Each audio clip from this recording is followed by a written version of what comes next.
offering to assist local business owners, a great opportunity to get some advanced level training that we hope will be most helpful in your businesses during these uncertain times.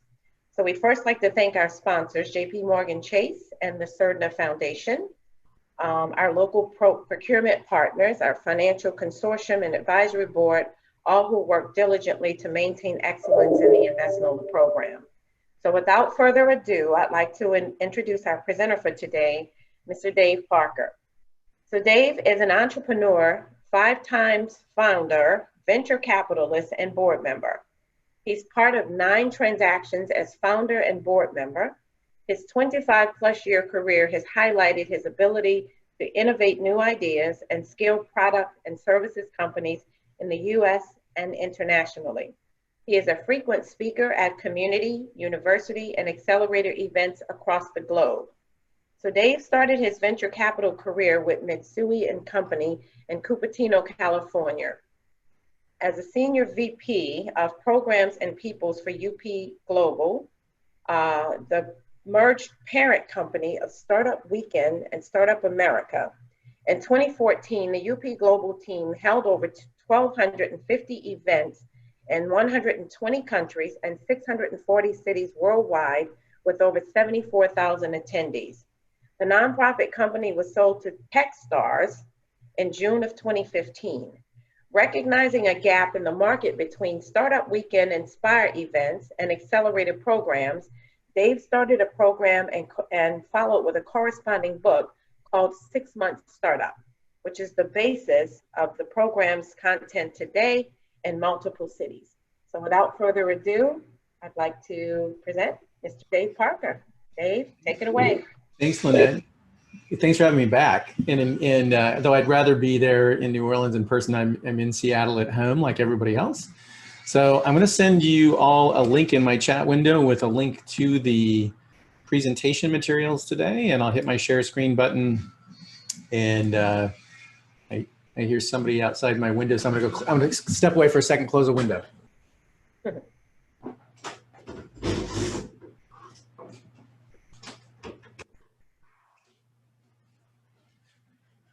Technology. Right. I hate it when that happens. So we've seen more of humanity, I think, in the last 6 months than we've seen, 10 years in a career. So, and also Wayne wanted to say thanks for all your contribution and appreciate all your work in InvestNOLA and getting to do that. So, well, welcome everybody. I've got about a little less than 90 minutes to hang out, and we've got some Q&A time scheduled at the end. This is the first in a series of a number of events that we're doing. Like I said, you can find the presentation materials at that link in the chat window. It's also in that bit.ly link down on the bottom, and my information's there as well, both social and how to contact me, and feel free to contact me if it's helpful for you. So a little bit, just to add some color commentary to Lynette's introduction. And so I think the big difference between me and the academic view of this is my first startup, we went from 0 to 32 million in revenue in 4 years. And I made pretty much every mistake you could make. So as far as the challenges of growth and the challenges of hiring and the challenges of scaling, and it was, we ended up selling that company in 2002. We survived the tech bubble and 9/11 because I started the company in 98. So I've been through a few of those gyrations. In 2008, I had a company we ended up closing. So of the 5 startups that I've done, 3 of them we successfully exited, 2 of them we closed. One was a pretty big crater, to be candid, right? So you always say you learn more from your failures than your successes, and that's very true for me as well. And people who haven't been through those failures go, well, it wasn't really a failure, you learned through it. And the answer is, oh no, it was a failure. Like when it's painful like that, it's actually a failure. So during that, I had a chance to go to work for Startup Weekend and Up Global, and Up was just a parent company of Startup America and Startup Weekend, and it was 2 very different organizations. And then, as Lynette mentioned, the book, it just hit Amazon, so which is kind of exciting. So it's not shipping until March 1st, but because the publishing world is still very, very slow. In the internet world that we live in, by comparison, the publishing world hasn't caught up. And as of from the last introduction of this one, we actually closed on the sale of another company. So we helped another founding team exit their company to a larger, big market buyer.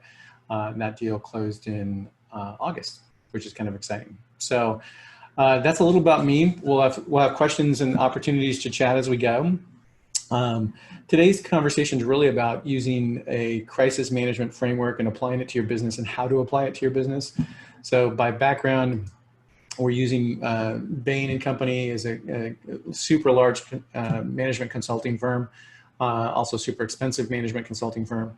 And the Bain Framework, they outlined, plus a couple bullets I added at the end. What Bain came up with was how do you manage in crisis mode? And the idea of the crisis mode is, first off, things are outside of your control. So what do you do first? The first topic is really, how do you protect the team? And the team in this case is both internal team and customer team. It's your extended ecosystem of your community and people that you work with and how it applies to your business within that. The second piece is, how do you stress test your financials? And we're going to break down each of these components today and then actually have you take some notes as far as what you can take away from this today and how you can use this content today to go impact your business and the next steps in your business.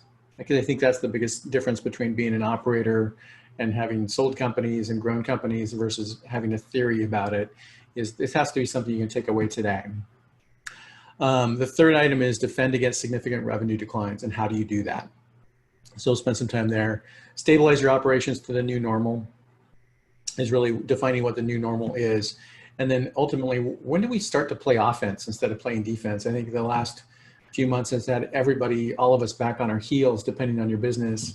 And when do we lean in and start playing offense instead of just playing defense?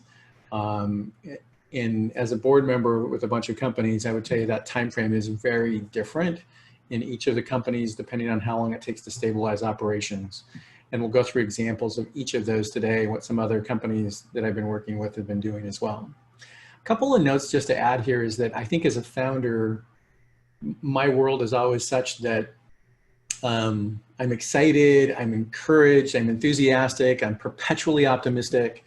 But in a crisis framework, optimism is not really your friend, right? It's the, I was talking with a friend about, is this a 1-year circumstance or is it a 3-year circumstance? The optimist in me is always, it's less, right? It's always, I'm always optimistic. But the realist in me is like, this probably could be a 3-year span. Wayne and I were talking before you all joined in about like, how is this going to affect blockchain and AR and VR and, corporate travel and all of those things. So I think one of the things to keep in perspective is know that I'm perpetually an optimist like you as founders, because none of us would do this crazy thing if we were actually just realists, right? We'd have a job. And as a business owner, you're perpetually optimistic, but sometimes your optimism isn't your friend. And I'll go through a couple examples of that. And then how do you act with compassion, right? And I think we're in a super weird season of things of just being aware of what's going on to act in compassion for both your employees and your customers. And how do we do that in such a way that it extends some grace? It's a super weird time, and especially for everybody's on edge for lots of different reasons. So that's the framework we're going to walk through. The use case for that framework, and it's a link to there is a link to a blog post that I wrote about a company called Bain Financial. Bain Financial is a great team. I joined them as a board member in 2004. It's the longest thing I've ever done other than be married to my wife. I've got about a 7 to 10 year window that after 7 or 10 years, I'm looking to sell a company, because I feel like that's my useful time span, right? As far as growing something, when things start to level off, I'm not the right guy.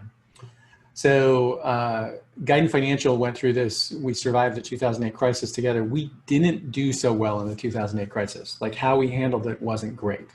And the CEO would be the first person to tell you that, like, it was hard. We were too optimistic. And we didn't think it was going to be as bad as it was.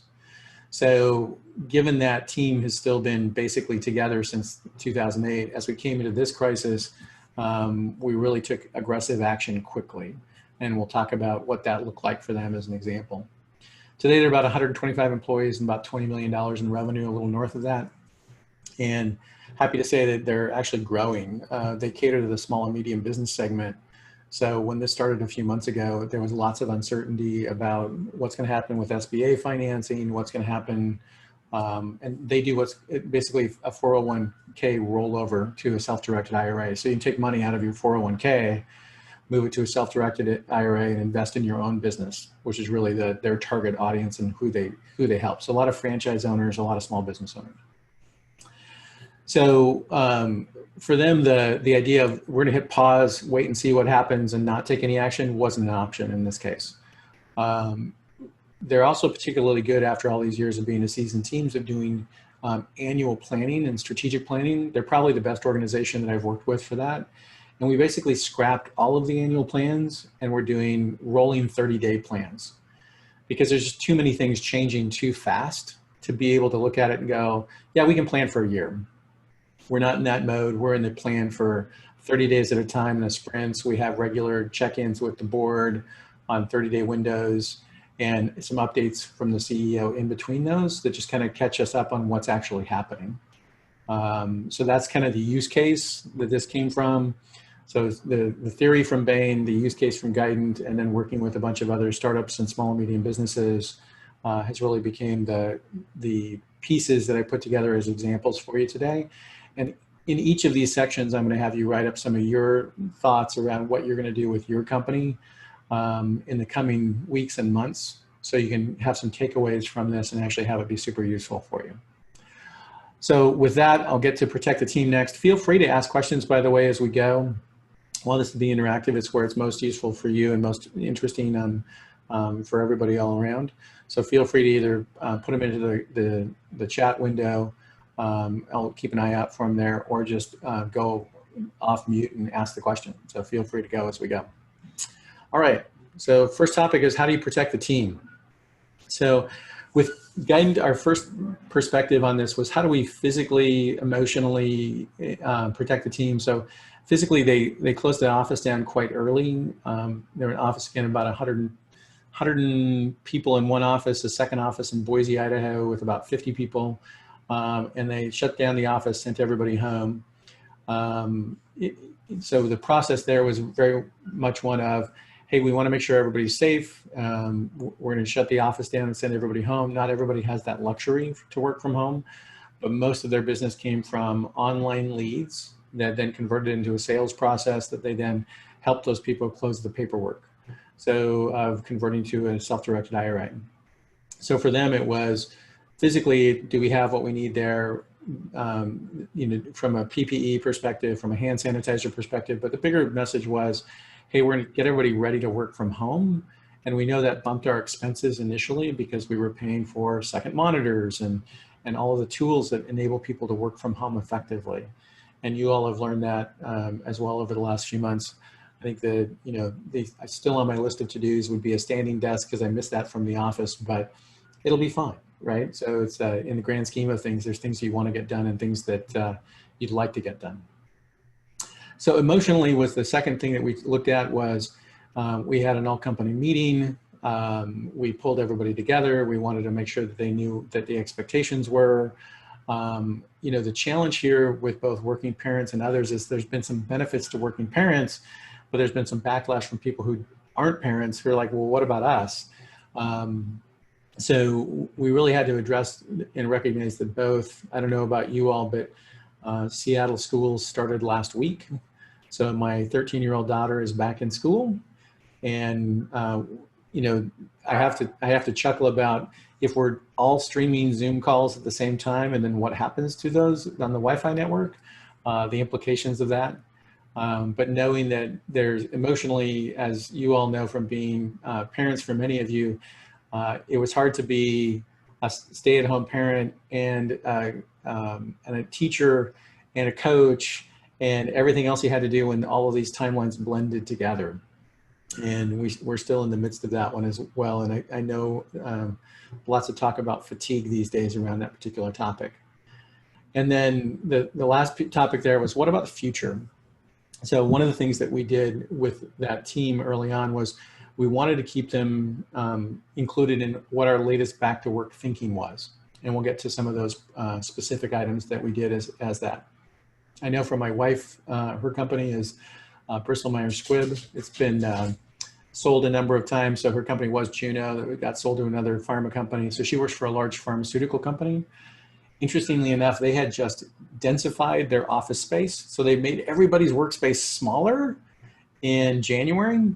And now they're in the process of making everybody's workspace bigger, which means some people won't be coming back. I don't think she'll be back in the office until probably end of 2021. So keeping people in that loop and letting them know what you're thinking about the communications has been kind of critical, because we're trying to set expectations and give people long lead times about how we do it.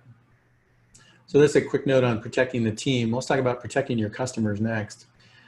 One of the things here is, consistently in the messaging is over communicate, over communicate, over communicate. And with your customers, it's how do you manage your public messaging? What's on your website? I think, reflecting back on the earliest days of the pandemic, there was it seemed like I got an email from some partner every hour or two about this is how we're dealing with the pandemic. And after a while, it became noise because there was so much of it. But at the same time, setting your customers' expectations is really important. How are you doing as a business? What is it you need? How is it you're supporting your team? And over communicating that is kind of a critical factor. So don't underestimate that there's things that may be intuitive to you, but from your employees and customers' perspective, needs to be over communicated.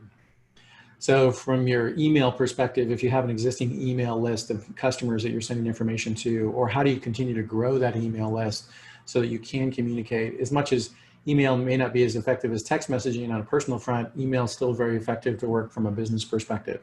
So how do you grow that? How do you grow that email? How do you then regularly communicate with that email? What's a good frequency? My suggestion is probably once a month is fine, but I would make a habit of creating some regular communications to your customers, whether it's business hours, availability, Zoom access, because it's really about how do you help them in this. As we flip the script around, it's really as part of an ecosystem, how do we help the rest of the players in the ecosystem, not just our employees, but also our customers. It's also okay to communicate your needs. Like one of the big things that we did at Guidant was we let customers know, hey, we're in the process of moving everybody home. If we're a little delayed in getting back to you from our normal, that's why. So we're just communicating a little bit of, can you give us a little bit of understanding in the midst of that? And what we found was customers were super supportive and understood, but the fact that we were communicating it versus they were focused on what their immediate need was, gave us a little bit of latitude to help understand and get responsive, and have people go, no, I totally understand, right? In the midst of, I'm not just thinking about me. And the last is ultimately your customers is your source of revenue. So I think getting to understand what your customer needs in the current market and situation, and especially with your largest customers. A lot of small businesses and medium-sized large businesses have what we call customer concentration issues, which means a large percentage of your revenue is tied to a few singular customers. And in a circumstance like this is super difficult because if that company's not doing well, or if that company delays, instead of net 30 turns, if they pay you in net 60, that's super hard for us as a small business owner because I'm counting on that visibility of accounts receivable to get paid in a timely manner. So ultimately that's my source of revenue, but I want to treat them as humans first and make sure that it's part of the ecosystem, but I want to have some visibility to making that work. Dave, can you address, there's a lot of businesses here, we're still in phase 2, so there's still a lot of businesses that haven't been allowed to reopen.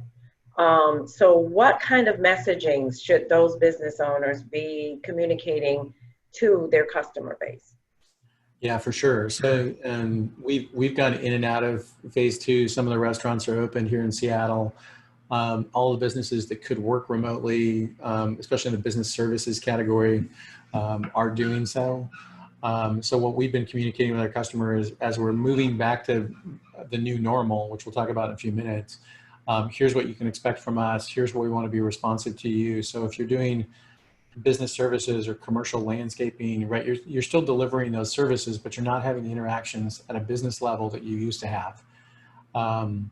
So what we've done with those is, Zoom's become the standard for lots of reasons.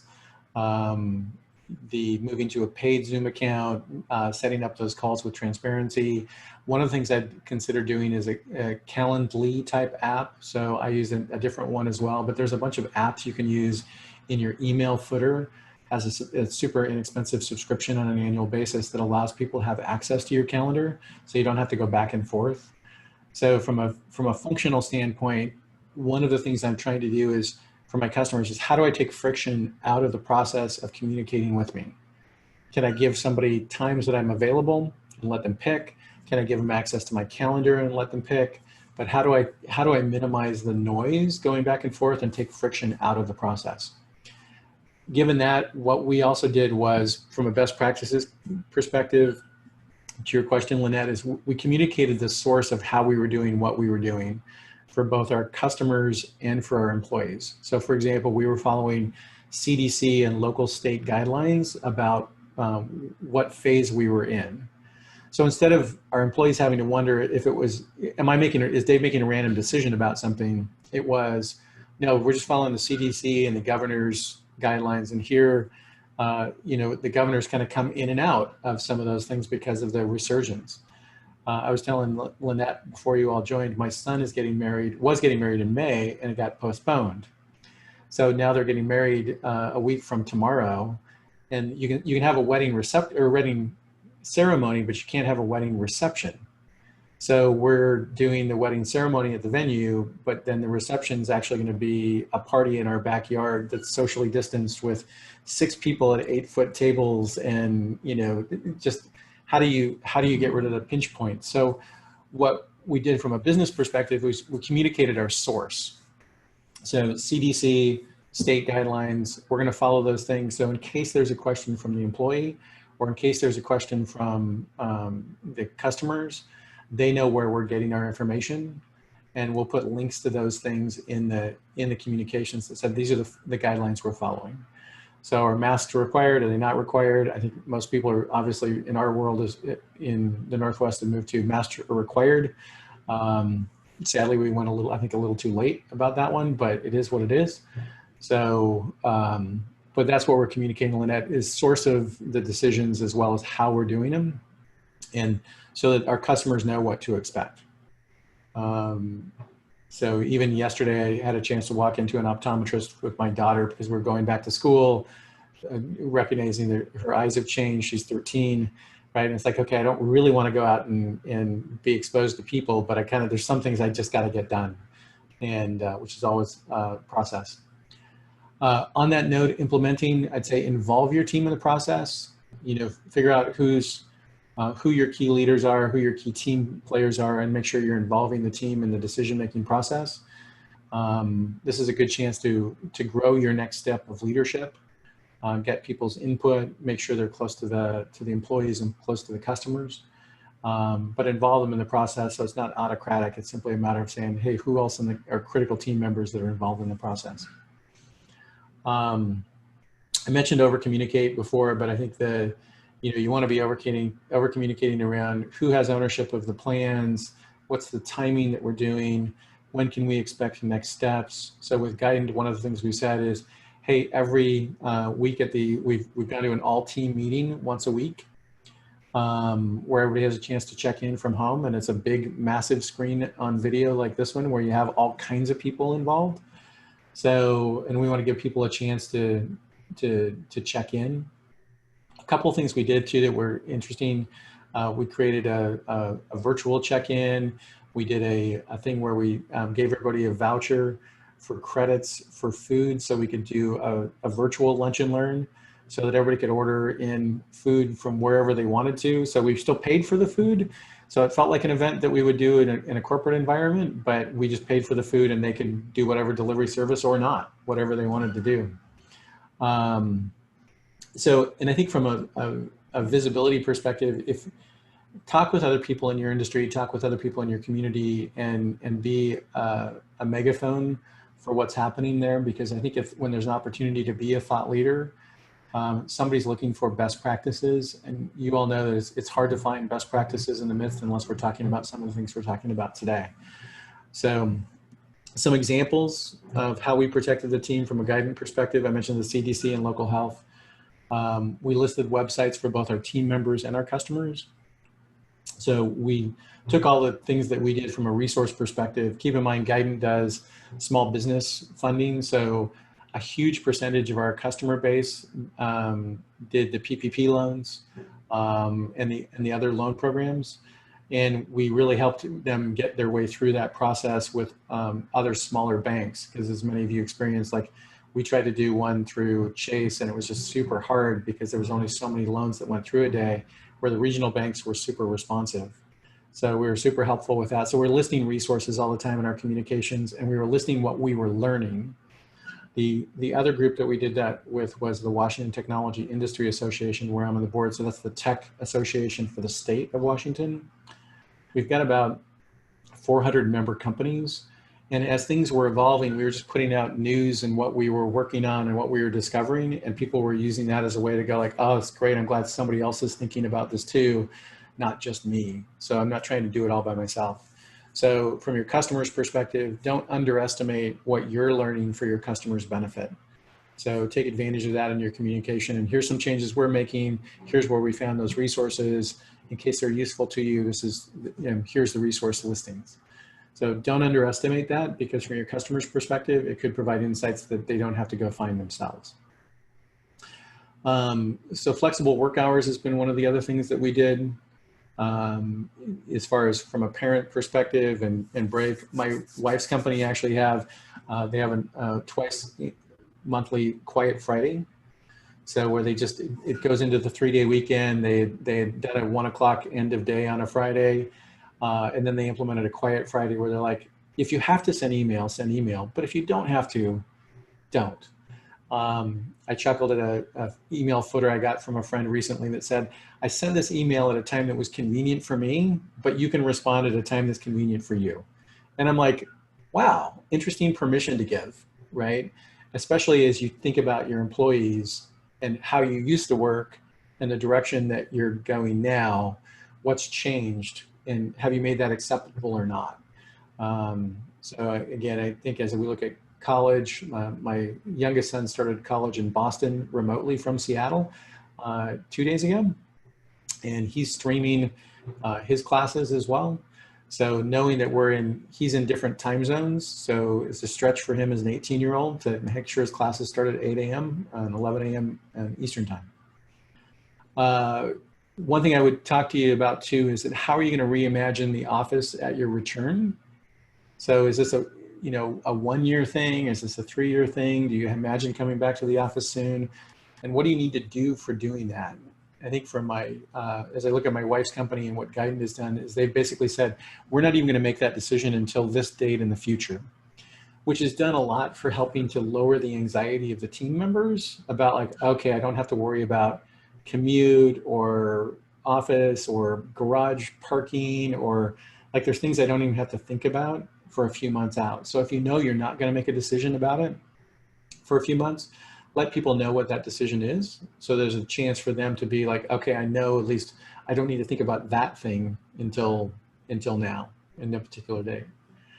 I talked a little bit about the virtual events and the food delivery and quiet days. I think there's been some great creative ones that have been great for teams, as well as great for customers and virtual events. A couple months ago, the answer was the idea of doing an event was just kind of like, oh, everything's on pause. Now it's like, oh yeah, everything's on Zoom. Now we're zoomed out, which is a question of like, how do we overcome that and protect the team with those breaks and some structure? So there's some examples of protecting the team. So I want to just suggest you take a few minutes right now, and feel free to come off mic and just write down some examples of how you want to protect your team in the upcoming months and the upcoming years, and what things you've done. And then I wanted to open it up for some comments from you all about what things have you tried that worked, or what things did you try that didn't work very well, so that everybody else on the call can benefit from your experience. Lynette, what have you all done for InvestNOLA? Wow. For the cohort, we've just been really keeping in very close contact with them. We did a survey to sort of, find out what their needs were. We talked about what they've lost, what this would look like in 18 months, that we may be in this for 18 months to 2 years. And, if that were the case, what are their needs going to be? So that we could start to, look at what are some of the solutions that we should start putting in place now. What are some of the resources that we need to find now that will help them, throughout this next 18-month period. Yeah, so I mean, mainly we've been finding, where are the resources, where or opportunities for them to, bid on contract opportunities, working with our procurement, partners, and just sort of keeping in touch with everybody, as you say, over communicating, like, making sure that we're aware of what's going on and we are communicating all those things, back to the cohort, to make sure that they know, what's going on. And then more broadly, we've been sending a lot of communications out to the broader business community around, the resources, the training events, the grant opportunities, the federal loan resources, the webinars that were going on. So all of those things, just trying to communicate to make sure that businesses have as much information, and access to the resources that, they would need at this time. Yeah, great. Anybody that's online, you want to comment on the things that you've done that have worked well, or maybe some of the things that haven't worked very well?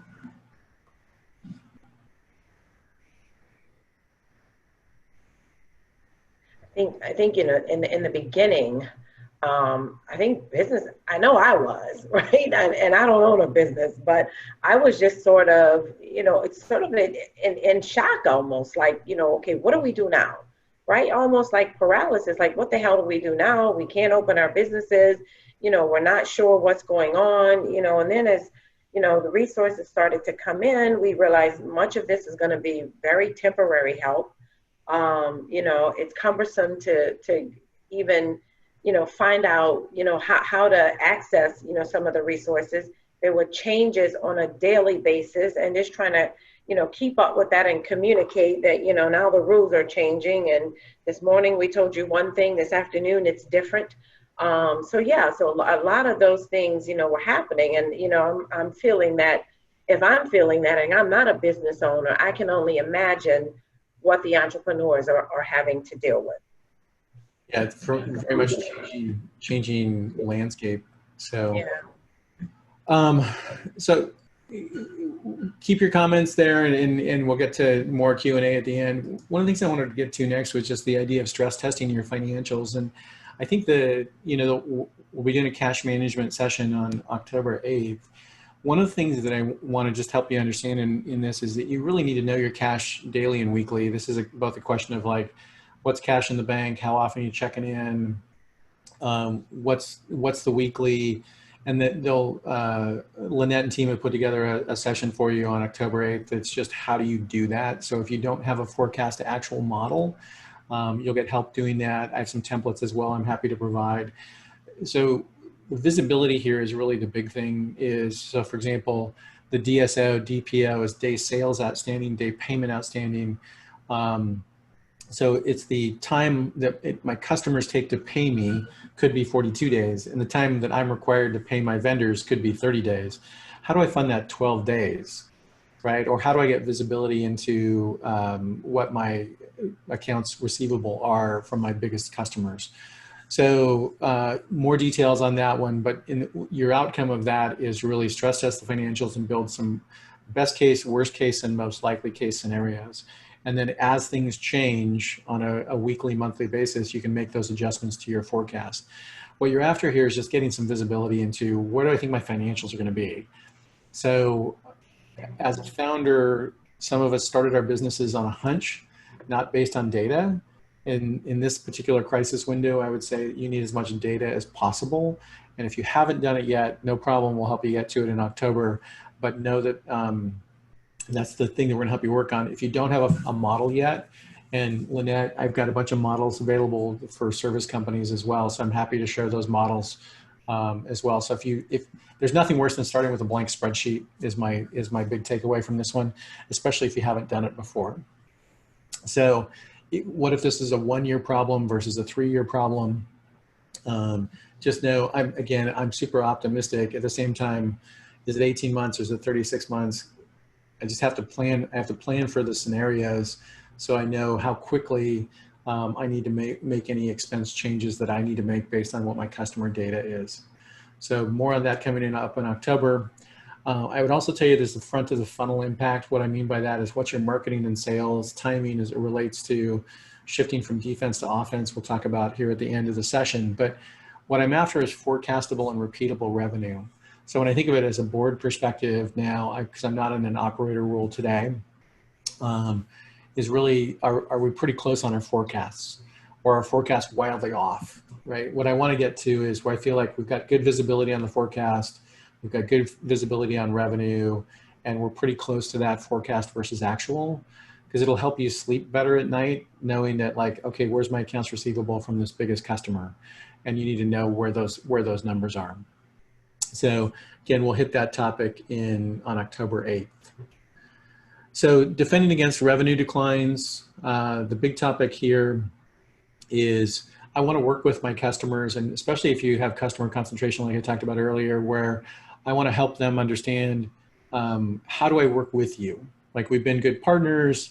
I want to help give great service to you. Help me understand where your pipeline is. I probably can't get to their financial data. They're not going to give me access to that. But I do want to partner up with them early and often so that I'm really in sync with, hey, are you going to need these services? Are you going to need a smaller set of services? You need more services, because one of the observations in the post-COVID world is this has either created massive tailwinds for some businesses, they're just booming, or massive headwinds, but there's very little in between, right? It's either, it's one way or the other, which is just the thing that's so difficult about it. I also want to get early accounts receivable data from them. Like, hey, how are you guys accounts receivable? How are you guys doing? Are we going to be on time paying? I just want to sync up with that.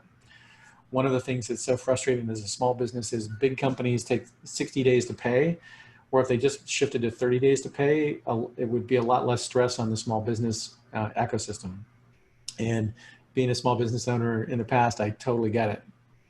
I would also look at where the new customer opportunities are. Is where have your competitors won before, where there's a chance for you to extend your proposals today or garner new customers. And then finding out from customers, just being super candid about asking, like, what's your purchasing time frame and when do you expect to buy? And you know, I think it's okay in this environment to say, hey, help me understand your expectations here around when you're going to make a purchase decision. And not because you're just trying to close them or tie them down, but because you're really trying to understand visibility and how you manage limited resources given the current state of the environment. So when in doubt, I would say ask for that. And then on the 9/24 session, September 24th, we'll be talking about, do I pivot my service or not? Do I add new customers or new adjacent customer profiles, or do I add new products and services?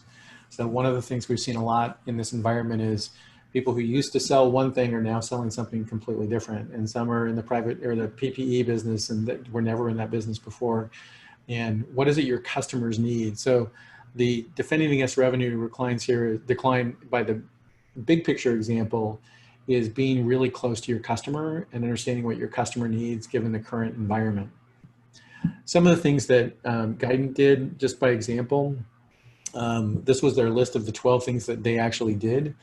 They suspended compensation for the founders, their 2 co-founders on the company. Not everybody can do all these things. By the way, these are just examples that Guidant did. Obviously, in retrospect, deferring all corporate travel seemed kind of silly, but they did it early. Now we look back and go, oh yeah, I don't even know when I'll get on an airplane again, right? It's super crazy.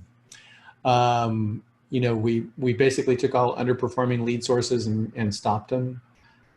We eliminated 401k match. We, again, set everybody's expectation.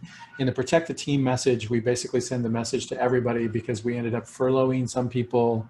We ended up doing a layoff of some people. We brought all the furloughed people back, by the way, with the PPP loans. And we repurposed a bunch of team members from locations that weren't as productive in the areas we needed those locations done. But we communicated that message with everybody. And one of the things that the team appreciated was, hey, we know what you're doing and we're totally in. So for the team members who, nobody below 40,000 in income had any changes to it, but people who on the executive team who had more than 100,000 in income had a 25% pay cut. And we didn't know when we were going to fix that, but we told them that we would look at it every 30 days because we weren't asking them to give it up forever, but we were saying while there's uncertainty, we're going to make these cuts, but we're not making the cuts to people who are the most impacted. We're making the cuts to the people who are least impacted. And some of those had to do with decisions around, I've got a single wage earner family with kids at home. How do you, and we just try to do those things with compassion, but also with transparency. So those were some of the examples of what Guidant did. So you can see that they laid off 8 and they furloughed 10. We obviously quit hiring for any of the open positions as well. Yeah. You do that on a case-by-case basis with the executives, like evaluate the individual situations, or was it a general conversation with them there? We brought it to the entire executive team and said, here's our thought. What do you all think? And basically the team all signed up together and said, we're in because there's a bunch of uncertainty. And we may not like it, but the founders led by the fact that the founders basically took no salary, right? So it wasn't a question of, it was, if anybody's interested, I'm happy to share the table. They actually had a percentage scale at each economic level, but people had to kind of buy into it. And what you found was the team really bought in and said, hey, we totally understand. Some of that urgency is past, but I would tell you some folks, the hard part about organizations is there's people who, as the CEO and founder or executive in charge or managing director, whatever your title is, there's people who your team looks at and says that person should go. Like they should have gone before this happened. And then when you finally make that decision, they're like, everybody around's like, well, that should have happened a while ago, right? And you're like, I never know sometimes why it travels so slow to us or why we're slow to act. But the idea with this one is use this as a chance to say, if we need to right size the organization, we have to right size the organization.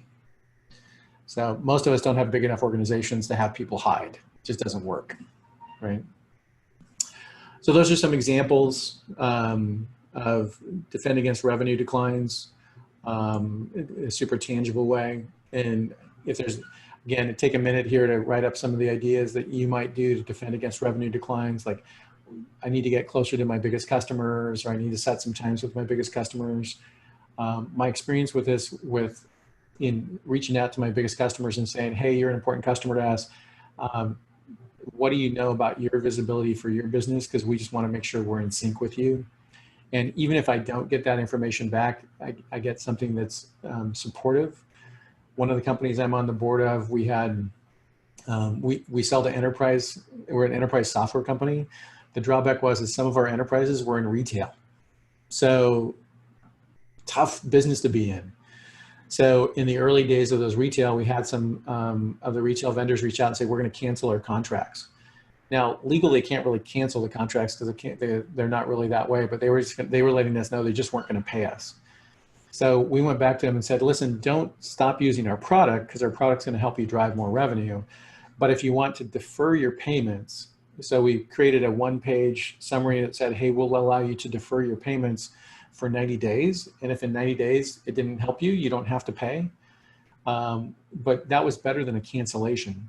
And in the case of most of those customers are like, we really appreciate that. And they're now even more loyal customers 3, 4, 5 months later than they were at the time. So where there's a chance not to lose a customer, and in our case, it was a software company, so the actual hard costs associated with it were pretty low. In some of your cases, the answer is that's not the case. So do you extend more accounts receivable to somebody who's already late in paying? The answer is that's a conversation that says, tell me about the business and how the business is going. So, all right. So write up a couple of those examples just so you have something that's actionable that you can take away. So next topic is just stabilizing operations and what's the new normal.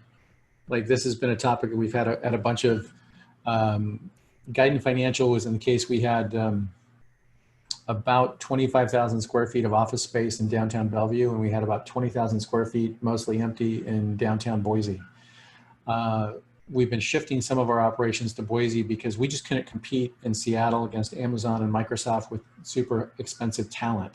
So what we found was we were having churn of our recent new hires and entry-level jobs. They'd stay with us for a year, and then they would upgrade to Amazon or go take a higher paying job. And our churn was just super high.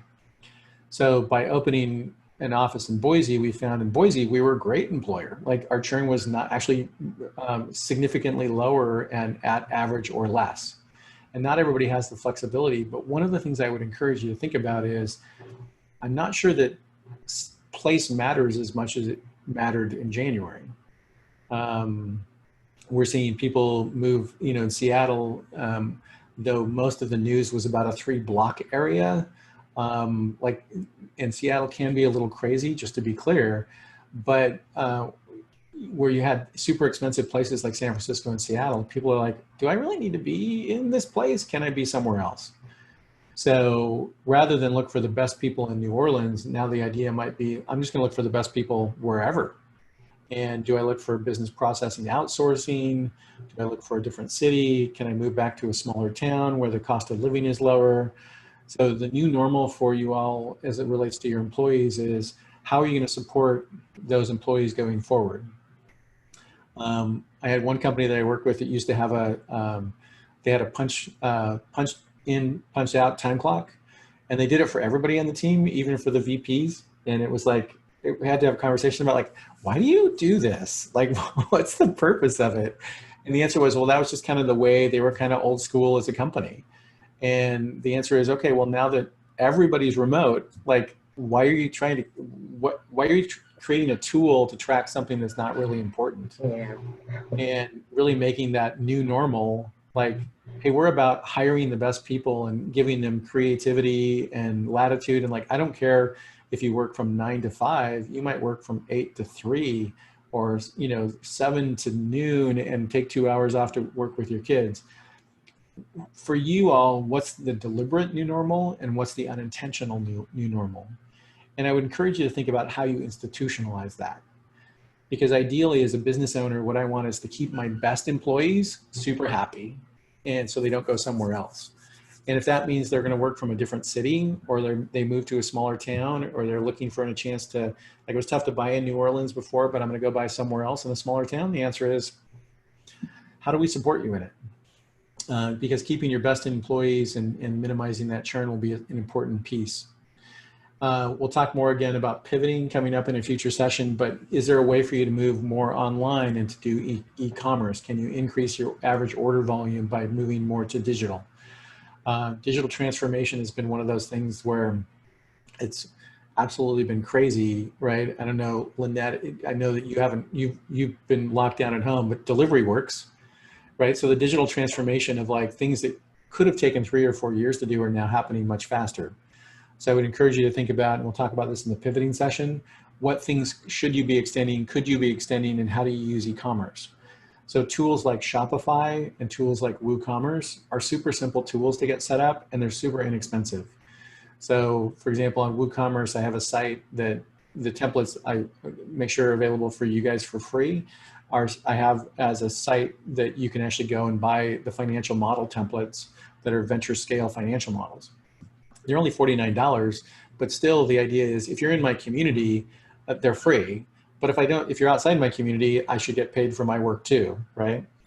And that's a WooCommerce platform. WooCommerce works as a plugin to WordPress. I think it's $250 a year to set up a commerce site. And it took me probably an hour to do it. So is there a chance for you to add e-commerce? Is there a chance for you to use digital? Is now a chance to look at digital media and digital advertising in your marketing?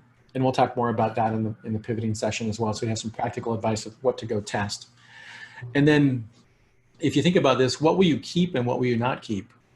So is 4 days a week the right work environment versus 5? Are hours, do hours really matter the way they mattered in January? So I just encourage you to think about what things you need to be deliberate about and what things you could be more flexible about. And again, keeping your most valuable talents, the overall meta picture for that one. Dave, quick Yeah. question on the talent piece for those who have maybe two different types of classifications of employees. The salary positions are probably a little less when it comes down to kind of adhering to regulatory bodies. Yep. But when we have those wage workers and that really drive operations, what in your experience, what has been that balance so that hours in a truest sense may not mean as much, but from a regulatory compliance standpoint, just to stay within the realm of workforce regulation. Have you guys thought about any of that? Yeah, I think the big thing for us right now is lead towards flexibility and supporting the visibility to the employees. So if your financials visibility is good or can improve as we get into the next couple sessions, you have good visibility to it, then I'm not so much worried about micromanaging the hours of employees as much as if on the continuum, one side is they know their hours, they know they're going to get paid for 40 hours, even if they work 32 or sometimes they work occasionally 48, right? I'm going to pretty much give them visibility into, hey, we're just going to pay you for 40. When we get through this and figure it out, we'll figure it out. But until further notice, like, we're going to pay you for 40. If you have good visibility to the financials, if you don't have good visibility to the financials and you're on thin ice anyway, then the answer may be we're going to manage you to 32 plus or minus, right? But I'd rather give them some visibility into their own cash flow, even if it's a slight risk to me, because I want to keep my best people. Now, if they were underperforming before, you probably have issues you probably needed to take care of anyway.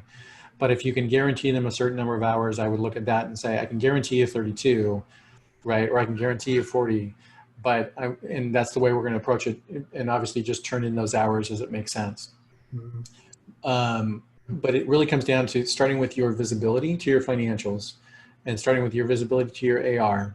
And then what I'm after right now is I want to give the best emotional state to my employees I can. And I'm taking, the risk revolves around me because I'm the owner of the business. So I don't want to push that risk to them if I don't have to. So if I have to, if I'm on the edge, I'd rather let them know than not. And I've been in that place before too. Like one of the businesses that failed in 2008, I was too optimistic and I went too far in supporting the company from the standpoint of I kept the employees longer at personal savings risk. And that was just hard and devastating, right? But I'm perpetually optimistic. So the answer was, I knew I can sell my way out of it. In that case, actually, I couldn't. So we ended up closing the business down, right? But at great personal expense. So, and if any of you are in that spot, I want to have an off conversation dialogue. I'm happy to have that too, because I've lived through both of those. Not necessarily great experiences. In Guidance case, our lease was up for negotiations in August. We were due to have the lease renewal in February. We canceled the lease of 25,000 plus square feet. In Bellevue, we'll never go back to that office space. Now, if you're in the used office furniture business, there's a whole bunch of office furniture available right now, not just Guidance, but everywhere. And this creates unique opportunities and unique challenges. But that space is outfitted for 125 people. So, and we'll never actually go back to it. Which roles of the office will you return when? So my wife's company is in the pharma business. So the scientists and researchers are back at the office, but the support staff and marketing and sales staff, and in her case, executive assistant, they've categorized the roles by type. And based on those types, they've set expectations that you won't be coming back to the office any earlier than this date. So, it's one of those where we're like, we could move and nobody would ever care, right? Because I don't think she'll be going back to the office for the next 18 months. So that's a roles-based return. So what do you need to do with office layout, space changes? Do you need to expand it out? Do you need to have cleaning services more frequently, right? All of those are legitimate questions that you need to answer for both the safety of your employees and the safeties of your customers. So Dave, could you address where an employer, might decide, okay, well, this is actually working for us. We may not return to this office at all. So what is the employer's obligation now to the employees that are working from home, right? I mean, should you be responsible for the technology, for, maybe paying them a small amount of rent for a place that they may be, using in their home that they didn't have to use before? I mean, are those considerations that, business owners should be thinking about? Yeah, I think it really comes down to, again, start with your financial model first and then work your way backwards. Somebody asked to Lynette if this is recorded for access later, and I think the answer is yes, but I'm not sure. Yes. So I think the obligation there really comes down, it's a sliding scale. So like my oldest son is a tech support guy for a technology company. So he does phone support and email support. They basically sent his whole computer system home with him, but didn't pay for his bandwidth. But they, and he doesn't have an office. So he'll take a home office deduction in his taxes, I think, this year, but they're not paying him for that because originally the approach was simply a question of what do you need to make this work from a home perspective. So yeah, I think it really comes down to what your ability is to support them and how do you do it. So hey Viv, if you don't mind coming off your share screen, I'll go back up to my slides. Awesome. All right, so okay. So last one is just a shift from when do we move off of our heels and when do we move to play offense? And I wanted to give you some thoughts around this one too, because I think the first few months, Lynette, to your point, is like the first month was like, oh my God, what's happening today? Right? To like, okay, this is settling in and people are still doing stuff. That's goodness. But when do I shift from being on my heels to playing offense? So again, knowing your runway is kind of the important thing. And 2 months into the process with Guidant, we really started to shift and see this shift from defensive posture to offensive posture. So we went out and met with our clients. We figured out what their accounts receivable timeframe was. How is this impacting their business? And then we really tried to lever into those customers and say, how do we better support you? Because our message to competitively was, we want to be the best support to our customers in the market. So if you haven't done that yet, it's something you can do today. Take your list of your top 10 customers or whatever represents 80% of your revenue and make an effort to call those customers, email those customers, let them know what you're doing, let them know the business is going okay. And then really find out, how do we help you? From a services standpoint, we'll talk about pivots here as we get to the end of the month, but as you talk to those customers, what other things did they need that they're not getting well serviced, or did some of those vendors just disappear? Is there some other services that you can provide? So, and it's okay to go ask them. So we think of this as, in the startup world, as customer development interviews, and it's really just asking open-ended questions and looking for the reaction. It's, by the way, why I like Zoom versus just phone calls. Because I can't read body language and tone of voice, or to see if they're super excited about something, or right, where somebody's like, oh yeah, this vendor, they closed their business down. You're like, oh, well, that's probably a business we could do. Like, it's okay to ask that, and if they want to be your partner, and how do you ramp into that business with them? So how do you invest in the customer experience? So for example, if there's online ordering you can do, if there's text-based messaging you can do, there's lots of opportunities to shift from how do our product or service, how do we do that easier for you from the customer perspective? And I would just ask it in the context of, how do we take friction out of doing business together? What can we do to be an easier vendor for you? And listen and see what they have to say.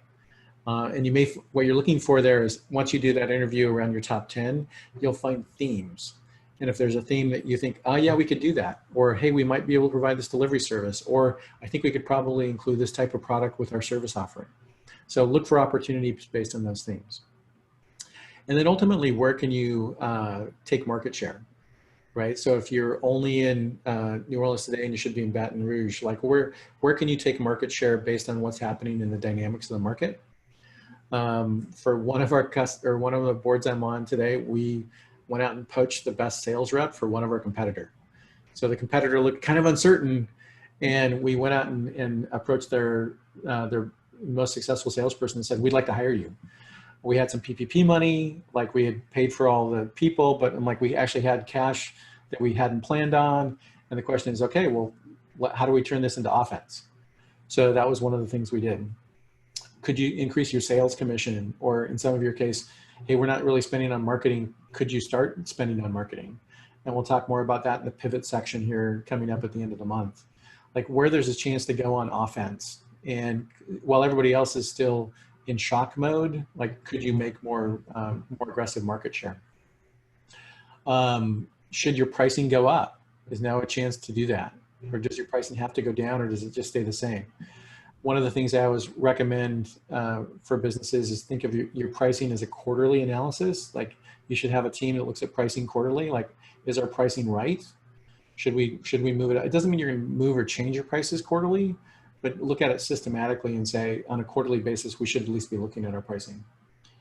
From a deliberate culture changes, like you're going to be like, we're going to go all virtual. Like we want to hire the best people regardless of where they are. Is there an old employee who used to be great, but they moved to a new city where you could approach them and say, hey, we'd love to have you come back. So if you think about that shift in mindset from defense, what the world's happening, I'm back on my heels, to like, okay, offensively, where can I go take some initiative?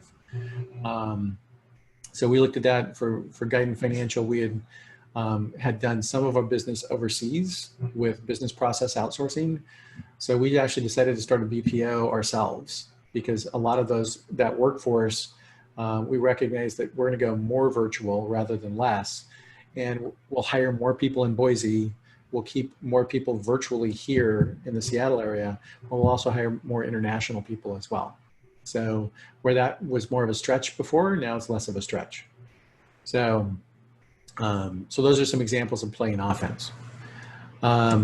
So I just want to encourage you to take a minute and write down some of like, when do you think you can, again, you need visibility to financials. I don't want you to go off of a hunch versus data, right? I want you to go off the data first.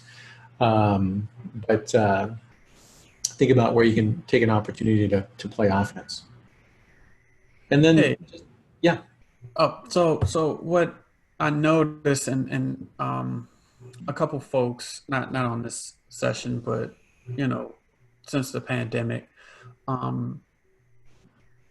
it seems that you're a lot of what you're doing through, you know, talking and engaging with stakeholders and really understanding is really getting that primary data from them. Because I don't think that you can rely on any historicals in a situation like this. So I think that's a beautiful point that you're making as far as go and ask these questions and collect this information so that you can begin to form a strategy to move forward. Yeah, for sure. And you're not trying to whipsaw. If you do 10 customer interviews, you're going to get 10 different point of views. What you're looking for is what's the thematic in there. Oh, there's a consistent service offering that people are saying there's a gap, right? So I would be asking them some specific questions around like, hey, what vendors are doing great? You don't need to give me specific names, but what vendors are doing great for you today? What vendors seem to be challenged today? What product areas, especially as we go into the pivot discussion in a few weeks, is you want to come to that discussion with some data rather than just a hunch.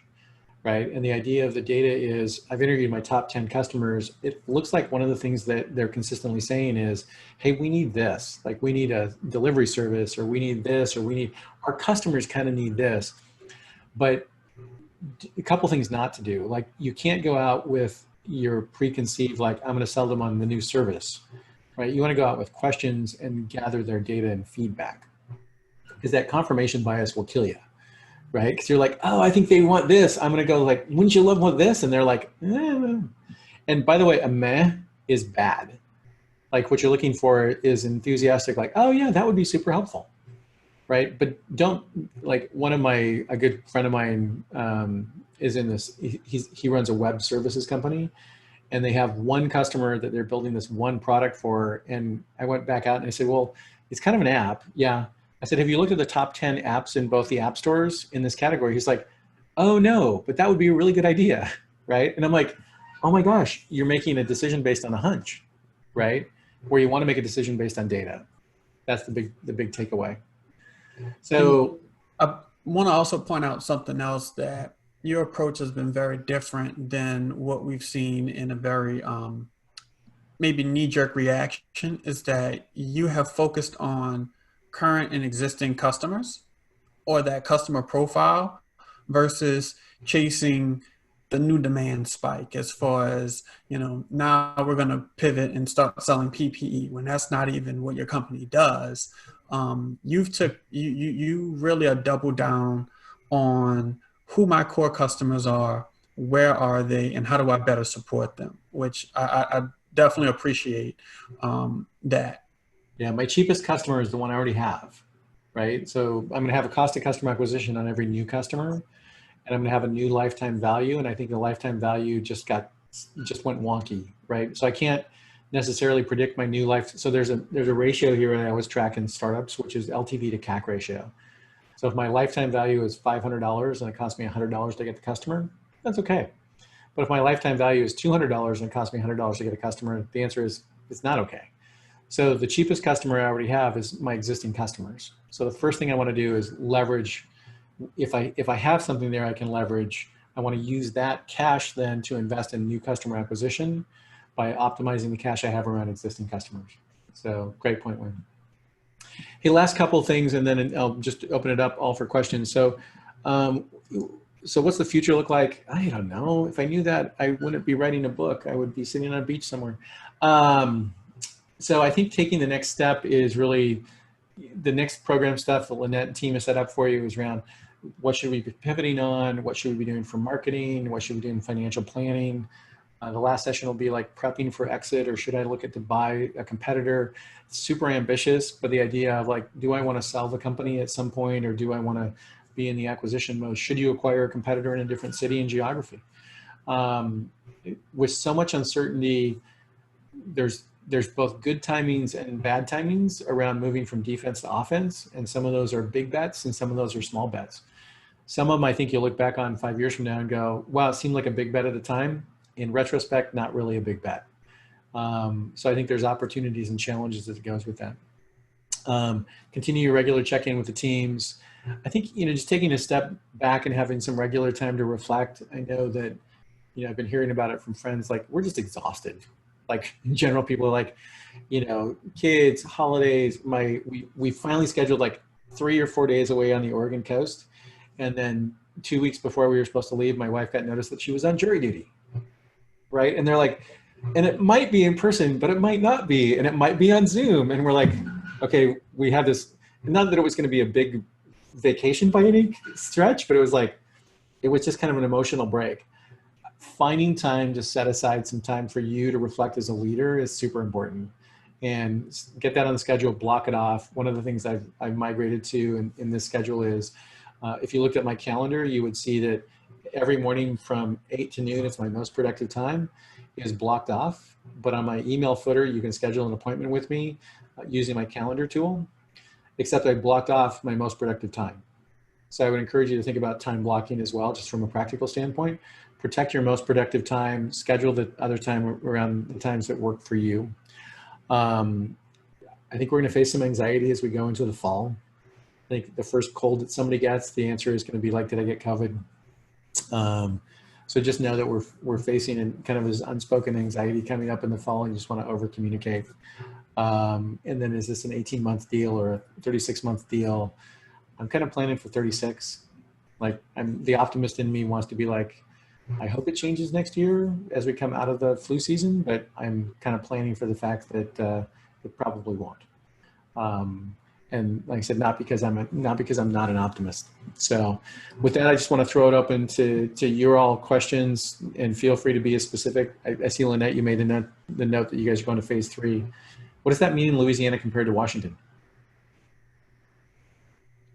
Or what does it mean in Louisiana? I want to ask you to compare it. That's not fair. Yeah, I'm actually not sure of everything, but I know it's for our restaurants, and we're a restaurant city here. I mean, for our restaurants, they're now going to be able to open for inside dining. Nice. 25% capacity, 50%? More than likely, that's what it is. I didn't see the whole announcement. I just got an email that said he did authorize the phase 3 opening now. So I have to go back and look at the real details and see specifically what that means for us. Great. And it's good. You guys have done a better job than we have, and that's a good thing. And actually we did, because we were in this thing early on, after Mardi Gras. So I mean, I think our officials here did a very good job at managing this. Yeah.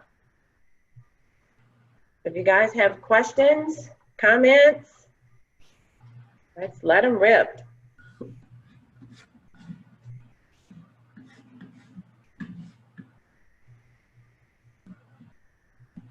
Or anybody want to share any issues they may be having in their businesses, or any anxieties that they may be able to address for you? Or things you did that you think would be useful for other people to know about, like this, we did this and worked really well, and those don't take those for granted.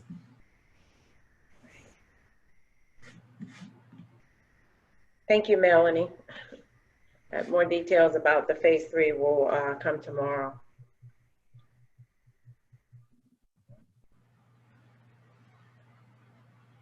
Well, if we don't have any additional questions, I know Val just put up the link to register for session 2.